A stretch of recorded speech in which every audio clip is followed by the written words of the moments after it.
Hola, hola, bienvenidos, bienvenidas a Cinemate, donde hoy vamos a comentar el último episodio de la tercera temporada de The White Lotus, el gran final brillantemente orquestado por Mike White.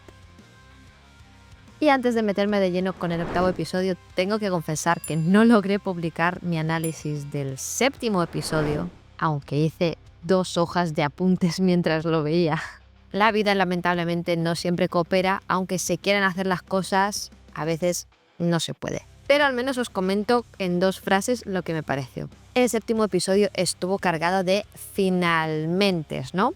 Finalmente Gaitok y Mook tuvieron su primera cita. Finalmente Greg/Gary le confesó a Belinda que sí, que es él quien ella sospechaba y que su difunta esposa Tanya murió en circunstancias violentas en Italia. También, finalmente, alguien notó que Tim se está desmoronando emocionalmente, y fue Saxon. Y mientras tanto, en Bangkok, Rick y Frank llegaron finalmente a la lujosa casa de Jim Hollinger. Pero Rick se apiada de Jim y no lo mata en ese momento y se va con Frank a emborracharse. Fue un capítulo que en general me pareció muy vacío de importancia propia, pero sí un importante preludio para el final, si eso tiene algún tipo de sentido. Y dicho esto, ya nos metemos en el episodio 8, que cierra todos los arcos magistralmente y nos da mucho material para reflexionar. Después del preludio del episodio 7, el final de temporada llegó con un título nada casual: Amor Fati.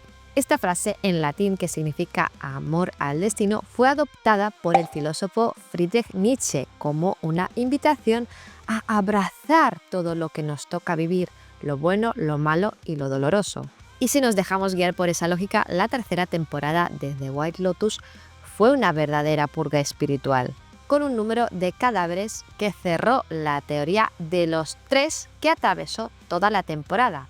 Es decir, hubo 3 hijos de los Radcliffe, 3 amigas, y Chelsea no paraba de repetir que las cosas malas llegan de 3 en 3. Pues sí, al final le llegó su tercera cosa mala tras la serpiente y el robo, y sí, hubo 3 cadáveres. Si contamos a los personajes importantes, claro, porque si sumamos a los guardaespaldas, se nos vaya el número. Además, casi hubo otro, pero por suerte el pequeño Lachlan sobrevivió a su batido de pong pong.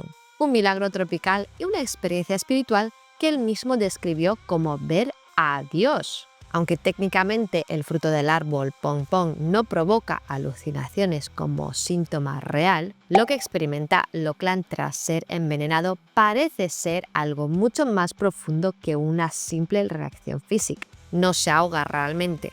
Se trata de una representación simbólica de su cuerpo entrando en estado crítico mientras su conciencia se eleva o se disuelve en algo más grande.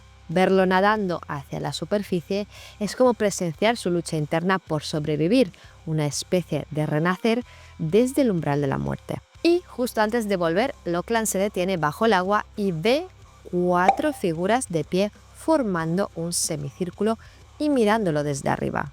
¿Quiénes son? ¿Qué significa? Pues bien, estas figuras sin rostro ni nombre podrían representar todo tipo de entidades espirituales, monjes, guías, ancestros o incluso encarnaciones del destino. Pero lo importante aquí es lo que transmiten, una sensación de haber sido visto, reconocido por algo del otro lado. Esta visión deja una huella en Lachlan. Desde ese momento parece convencido de que hay algo más allá en esta vida y que está siendo observado o acompañado desde ese otro lugar. Su descenso al fondo de la piscina se convierte en una experiencia límite donde por un momento toca la muerte y el vacío. En ese instante logra desconectarse de su ego, de sus pensamientos ansiosos, de su deseo de agradar, todo lo que el budismo describe como la mente mono, y lo que Mike White nos estuvo referenciando durante toda la temporada.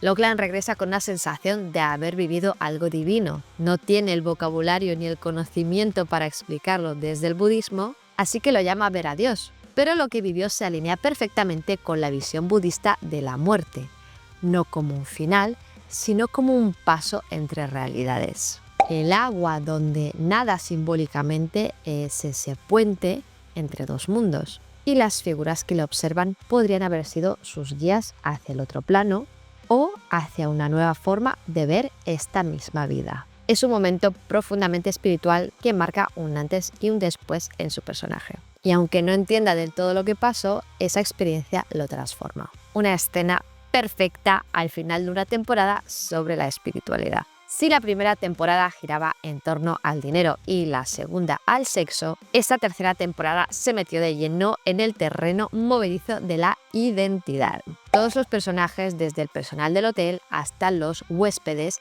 estuvieron atrapados entre lo que creen ser, lo que desean y lo que sienten que deben ser para encajar. Temas que, de paso, no están tan lejos del budismo y de su idea de anatta o no yo. Esa noción de que aferrarse a una identidad fija solo nos lleva al sufrimiento. Tomemos, por ejemplo, a Gaitok, el guardia de seguridad que quiere impresionar a Mook subiendo de rango a guardaespaldas, pero lucha con sus valores pacifistas. O a Belinda, atrapada entre el querer hacer justicia por Tanya o aceptar un soborno millonario para guardar silencio. Piper también anda algo perdida, no sabe si quiere ser budista de verdad o si solo quiere rebelarse contra sus padres. Y luego está Tim, que no sabe si confesarle a su familia que están en bancarrota o simplemente darles piñas coladas envenenadas. Lo interesante aquí es que muchos de los sufrimientos que vemos en esta temporada no provienen del dinero en sí, sino de la relación distorsionada que los personajes tienen con él.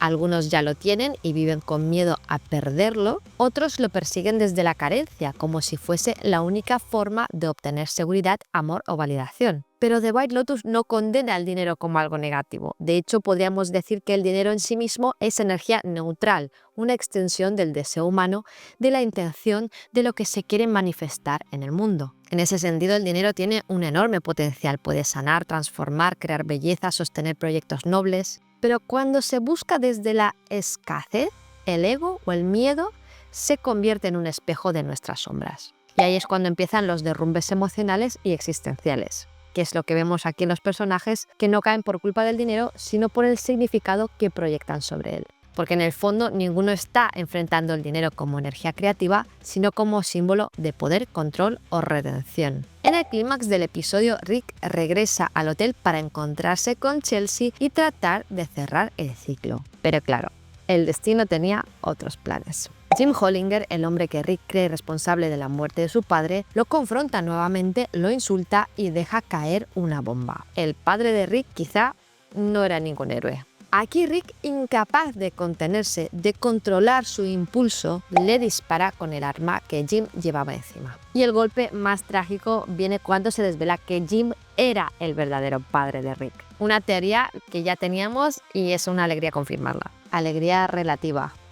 Bueno, después de esto, Rick mata a los guardaespaldas y Chelsea muere en medio del fuego cruzado. Ella ya lo había dicho, la mala suerte siempre viene de 3 en 3. El robo, la serpiente y ahora su final. Y el que pone fin a la espiral de violencia es Gaitok, en un acto que va contra todo lo que ha creído durante la temporada. Quien termina matando a Rick es el pacifista de la serie. Sí, es para salvar a otros, pero a un costo tremendo. Pierde la pureza moral que lo distinguía del resto. Y lo mismo ocurre con Belinda, que después de toda una temporada siendo la voz de la sensatez y la integridad, termina aceptando un acuerdo de $5 millones a cambio de su silencio, dejando atrás al dulce ponchai y un sueño compartido de un spa propio, repitiendo el mismo patrón de abuso que una vez sufrió con Tanya. La rueda gira y ahora es ella quien pisa a otros desde arriba. El dinero lo cambia todo y bien rápido. Piper, mientras tanto, empieza a ver las grietas de su postura moral. Se queja del calor y la comida del centro de meditación como cualquier turista y no puede escapar del lujo que tanto criticaba, demostrando al final la influencia de su madre en su percepción del mundo. Al final, los 3 personajes más puros que parecía haber han dado un giro. He visto, por cierto, un post en Instagram que se alegraba de cómo Gaitok se enfrentó a sus miedos y manifestó el trabajo de sus sueños y a la chica que le gustaba. ¿Perdona? Creo que nos estamos perdiendo aquí toda la crítica de Mike White a vender nuestros valores, porque todo esto lo consiguió asesinando a una persona. En fin, me encanta cómo viendo la misma serie podemos interpretar tantas cosas diferentes. Sin embargo, a pesar de todo esto, también en este gran tablero de ruinas emocionales hay una paradoja profundamente hermosa. Los personajes que menos esperábamos ver en un camino espiritual son los que dan el paso más sincero hacia la conciencia. Tim, quien estuvo al borde de asesinar a su propia familia por vergüenza y desesperación, finalmente abre los ojos. Decide enfrentarse a las consecuencias de sus actos sin violencia, aceptando que su imperio está por colapsar, pero prometiendo unidad familiar. Su hijo Saxon, quien hasta hace muy poco parecía un sociópata de manual, incapaz de empatía, se derrumba ante su padre y por fin se muestra vulnerable y humano. El chico que decía que si no soy exitoso no soy nada, empieza a ver que hay algo más allá del reflejo del dinero, inspirado por la espiritualidad de Chelsea. Algo que nos deja con ese buen sabor de boca del legado que deja Chelsea después de irse. Así, los que parecían perdidos encuentran una luz tenue y los que estaban llenos de ella la dejan escapar por ambición o desesperación. Piper, que parecía la más cercana a una evolución consciente, revela que lo suyo era puro escapismo de niña rica. No tolera colchones manchados ni la falta de comida orgánica y termina abandonando el centro de meditación. Su espiritualidad era solo una pose. En contraste, Loveland, el más joven y aparentemente ingenuo del clan, demuestra una lucidez inquietante. Sabe perfectamente que su rol en la familia es el del complaciente, el que no molesta, el que sostiene a los narcisistas que lo rodean sin hacer ruido. Y lo expresa con claridad, sin rabia, con una madurez que desarma. Él no necesita más lujos, solo paz. Y en uno de los momentos más sutiles pero brillantes del cierre, Mike White retoma una imagen del primer episodio que había pasado casi desapercibida. Los tres hijos Ratcliffe llegando en barco a Tailandia, formando con su posición la clásica figura de los tres monos sabios. Uno que no ve el mal, otro que no lo oye y otro que no lo dice. En el último plano del episodio, esta imagen se repite, pero los roles se han invertido. Piper sí que es verdad que sigue en el medio, negándose a escuchar verdades incómodas, pero Loveland lleva las gafas oscuras, es decir, los ojos cubiertos, como quien elige ver menos para sufrir menos. Y Saxon, el antes ciego a todo lo emocional, lee un libro de psicología espiritual recomendado por Chelsea. La metáfora se cierra con elegancia. Todo ha cambiado aunque parezca igual. Un ciclo eterno y un reflejo de lo que somos. Gracias Mike White por meter este tipo de contenido en una serie de masas, podríamos decir. Gracias por hacer ver estas cosas a quienes las sepan ver. Eres muy muy grande. La muerte de Rick y Chelsea además es el cierre perfecto de la gran metáfora visual que Mike White ha venido construyendo desde el primer episodio. Dos almas opuestas pero complementarias, el yin y el yang. La energía que se atrae, que se equilibra, que se necesita. Es que literalmente mueren enredados formando con sus cuerpos una imagen que parece coreografiada por el propio universo, formando el yin y el yang. Él con su rabia callada, ella con su espíritu libre y su intuición aguda. Son dos mitades de algo más grande que ya no podrá volver a ser. Es cruel, es poético, es The White Lotus en su máxima expresión. Rick, que vimos sufriendo desde el principio, tuvo su oportunidad de romper el ciclo del karma, entendiendo el karma como causalidad y el poder de nuestras decisiones en las consecuencias de nuestra vida, pero no pudo controlar su impulsividad. El budismo tiene una mirada muy clara, por cierto, sobre la impulsividad, aunque no siempre la llama con ese nombre directamente. En términos generales, considera la impulsividad como una forma de reacción automática que surge del apego, la aversión o la ignorancia, las tres raíces del sufrimiento conocidas como los tres venenos. Desde la perspectiva del karma, las acciones impulsivas son peligrosas porque se realizan sin conciencia de sus consecuencias. El budismo así pone énfasis en actuar con sabiduría y compasión. Las decisiones impulsivas rara vez nacen de esos lugares. En general podríamos decir que el budismo no condena la impulsividad como algo malo en términos morales, pero sí la señala como una fuente de sufrimiento innecesario.